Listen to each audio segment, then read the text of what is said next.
May nagtanong sa akin, "Hello po boss, follower niyo po ako. May tatanong lang po sana ako kung anong mangyayari kung hindi sisipot sa kasong small claims." Alright, napakagandang katanungan po nito, pero bago po natin sasagutin, imbitahan ko muna sana kayo na pakisuportahan po sana aking mga social media accounts sa YouTube, Facebook, and TikTok. Ayan, napakagandang topic po nito, pero pangungunahan ko na ho kayo. Okay? Lahat naman po ng lending, financing, bangko, even OLAS, at kahit po yung individual na nagpapautang ay pwedeng magsampa ng kasong small claims. Pero po may proseso yan. Hindi ho yan ibig sabihin, nag-pass due ngayon, pwede nyo na sampahan yan ng kasong small claims. Hindi po ganun yun. Okay? Pagka po yan, malalaking kumpanya, okay, kailangan yan mapatunayan ho muna nila na meron talagang utang. Tapos dapat yan na-exhaust muna lahat, no, yung pamamaraan ng paniningil. Tapos pwede na silang magsampa ng kaso. May mga forms po silang fill outan doon, okay? Babayad sila ng fees, and then padadalan po syempre ng summon, ng statement of claim, saka yung schedule ng hearing, yung inaakusahan po nila, okay? Yung pong ididimanda nila sa small claims. Now, pagka naman po sa yan, tao sa tao, pupunta ho yan sa barangay. Okay? Kung pagka ho yan, parehas kayo ng municipality or ng city. So, pupunta kayo, mamili kayo sa barangay ninyo o sa barangay po nung inihahablan ninyo. Okay? Ganun din po yan. Pag-uusapin kayo, no? Tapos, kung magkakaroon ng settlement, tapos na yun doon. Kung wala, bibigyan kayo ng certificate to file action. No, pero dapat bago dumating doon, ginawa niyo rin ho muna lahat. No, yung pamamaraan ng paniningil. Okay, bago kayo pumunta sa barangay. Ngayon, kung wala na talaga, barangay na. So, ngayon, meron na kayo certificate to file action, punta kayo ngayon sa small claims court, no, sa metropolitan yan o sa municipal, no, trial court, okay? Doon po may mga forms yan, kagaya ho doon sa kumpanya, fill outan nyo, no, yung mga papeles na kailangan nyo ipakita, no, katunayan na may utang sa inyo, tapos pabayad kayo ng mga fees po nila, tapos yun nga, yung summon, statement of claims, tsaka yung notice of hearing.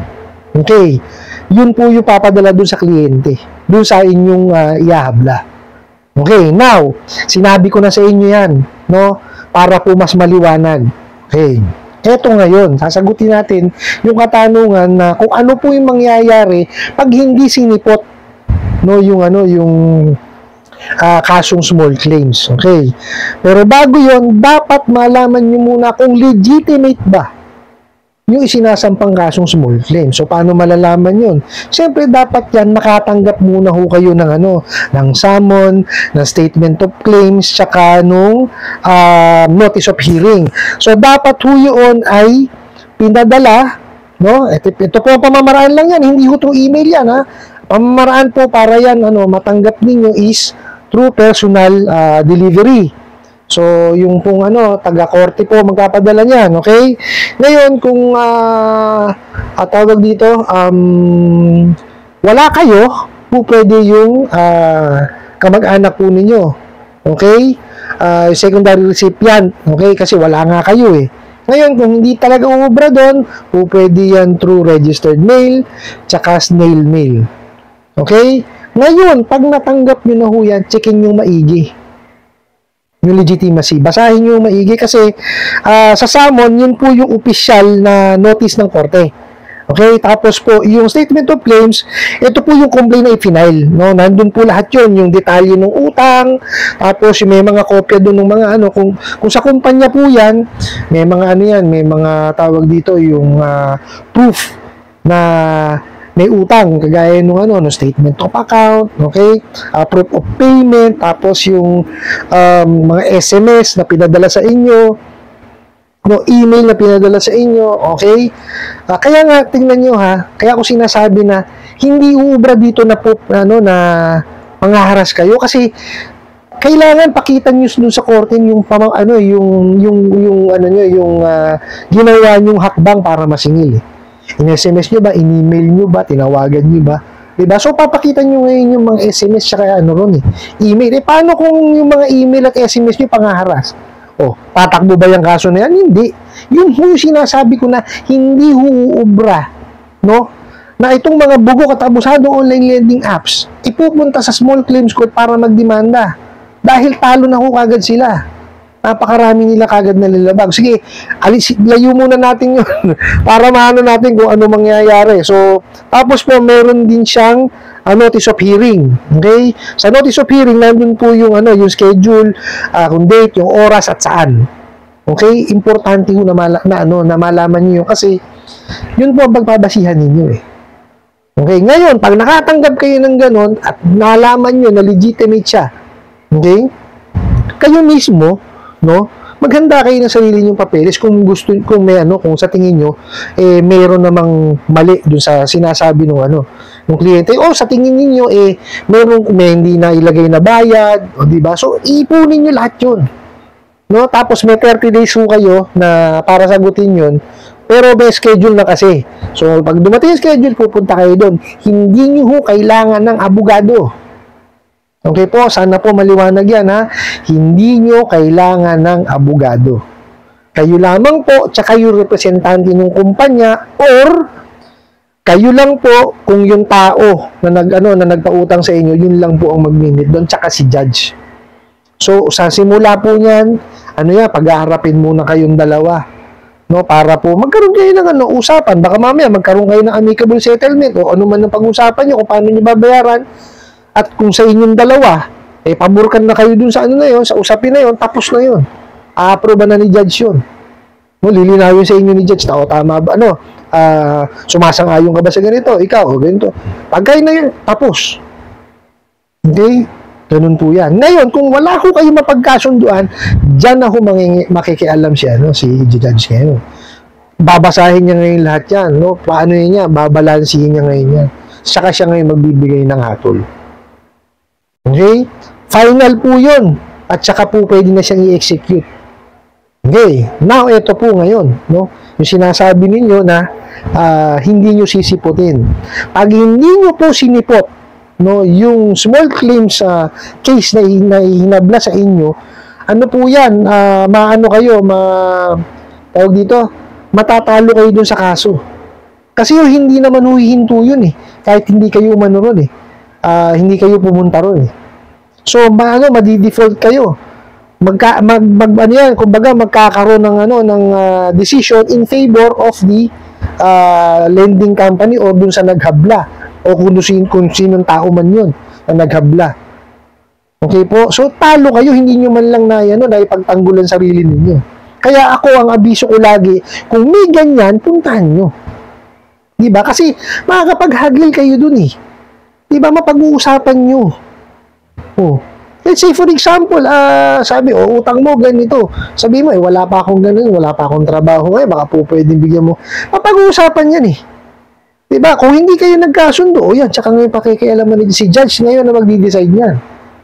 Pero final lagi yun ha. Pag kaya na dinesisyonan, final at pwede nang i-execute. Okay, now let's say ganito po, natalo na meron kayo naging kasunduan, hindi ngayon nasunod. Yung pong naghabla, po pwede humalik yan sa small claims court para po mag-request ng writ of execution. So po pwede yan mag-garnish ngayon, salary, savings, o kung ano man property na meron ka.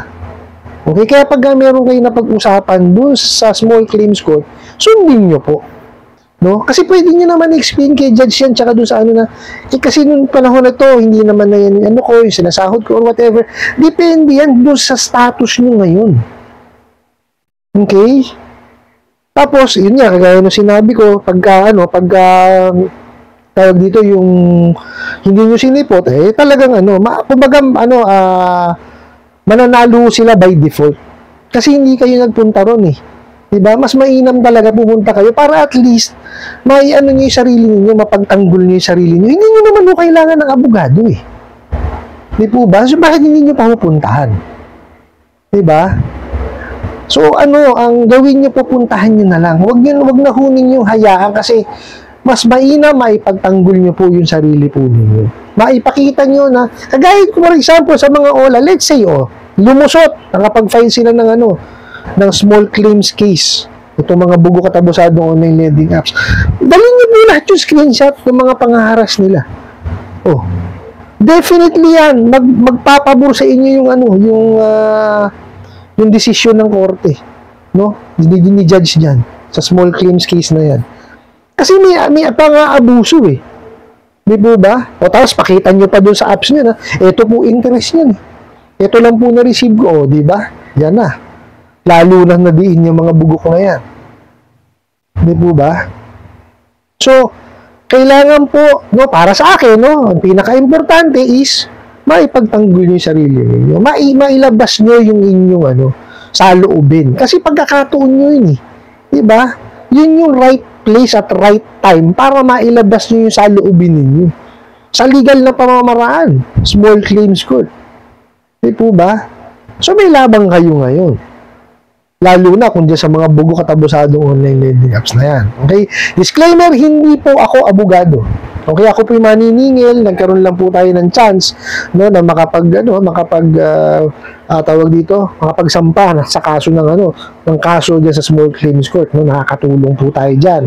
Tsaka meron po tayo mga kaibigang abogado, kumparing abogado na napagtatanungan natin, at saka nagre-research naman po tayo. So lahat po ng sinasabi ko sa inyo is based on my experience and research at saka pagtatanong po sa mga abogado.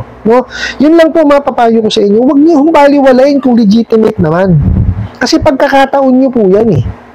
Huwag niyo hayaan na mawala yung pagkakataon na yun na maipagtanggol niyo o masabi niyo yung saloobin niyo sa korte. Hindi yung legitimate na korte yun.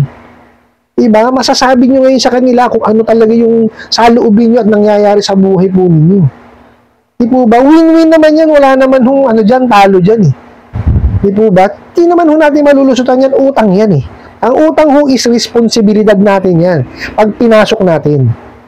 Okay? Meron tayong dapat na tuparin. Regardless yan kung salita lang, or meron kayong pinirmahan. Oras na yan kayo nag-usap. Binding yun. Kontrata na yun. Okay po? Pakakatandaan niyo po yun. Ang utang po although yes, nasa constitution natin yan. Wala nakukulong sa utang. Pero responsibilidad po natin na bayaran or pangatawanan yung hiniram natin doon sa tao. Diba? Kasi pinaghirapan niya yun eh. Di po ba? At saka yung mga kumpanya, layo-layo mga lending tsaka financing, yan eh, pera ng mga mga investors yan. Sa bangko naman, pera ng depositors yan. Di ba? So, lalo na dun sa mga tao, sa tao, pera nila yan eh. Pinaghirapan nila yan. Di ba? So, kailangan talagang bayaran natin. Ngayon, kung pag-ipunan nyo na lang tsaka bayaran. Kung, for example, doon, ayaw nyo siputin. Diba?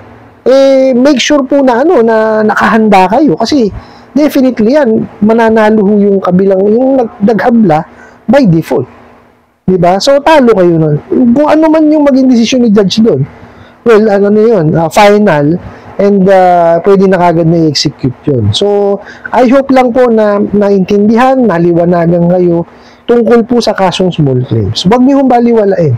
Bigyan niyo ng pagkakataon na ma-express niyo yung sarili niyo, maibigay niyo yung panig niyo para po parehas yung kumbaga win-win yung mangyari at magkaroon ng solusyon yung utang na nahiram po ninyo.